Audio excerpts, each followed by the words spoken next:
2.5 కోట్ల ఫాలోవర్స్‌తో బన్నీ ఇన్‌స్టాలో ఒక కొత్త రికార్డ్‌ని క్రియేట్ చేశాడు.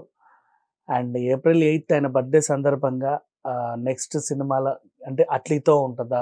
'త్రివిక్రమ్‌తో ఉంటదా? 'పుష్ప పార్ట్ 3' కూడా ఉంటదా? అలాంటి అనౌన్స్‌మెంట్‌లన్నీ మనం చూస్తాము. రీసెంట్‌లీ 69వ ఇంటర్నేషనల్ ఫిల్మ్ ఫేర్ అవార్డు కూడా ఆయన్నే వరించింది. సో, ఇప్పుడు ఇంకో కొత్త రికార్డ్ క్రియేట్ చేశారు. ఇన్‌స్టా ఖాతాలో తనకి 2.5 కోట్ల మంది అభిమానులు చేరారు. ఆఫ్‌కోర్స్ బన్నీకి తెలుగులో ఎంత స్టార్‌డమ్ ఉందో సేమ్ అలాగే మలయాళంలో కూడా అంతే స్టార్‌డమ్ ఉంది.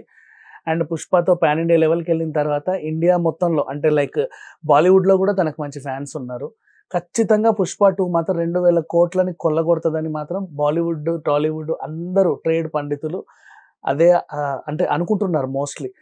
పోటీతో వచ్చినా, పోటీ లేకుండా వచ్చినా గూడా. ఆగస్ట్‌లో మాత్రం రిలీజ్ పెట్టుకున్నారు. ఖచ్చితంగా ఆగస్ట్‌లో సినిమా రిలీజ్ అయితే అవుతది. అండ్ ఇది నిజంగా 2,000 కోట్లు వసూలు చేస్తదా అనేది మాత్రం చూడాలి. ఇక మీదట మాత్రం అంటే డైలీ నిన్న గూడా 'మేడమ్ టుసాడ్స్' లండన్ 'మేడమ్ టుసాడ్స్‌లో' మైనపు విగ్రహాలు పెడతారు అందరివి.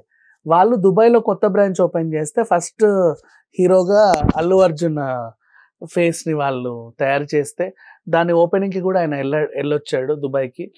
అది కూడా చాలామంది సోషల్ మీడియాలో ఉంటాయి వీడియోస్ చూడండి.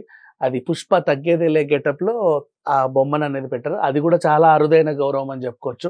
సో, ఇట్లా step by step rare records అన్నీ సాధిస్తున్నాడు బన్నీ. అండ్ ఏప్రిల్ 8 మాత్రం తన బర్త్‌డే సందర్భంగా చాలా మందికి చాలా సర్ప్రైజ్‌లు ఇస్తారంటున్నారు. మరి ఆ సర్ప్రైజ్ కోసం వెయిట్ చేద్దాం. Thank you so much.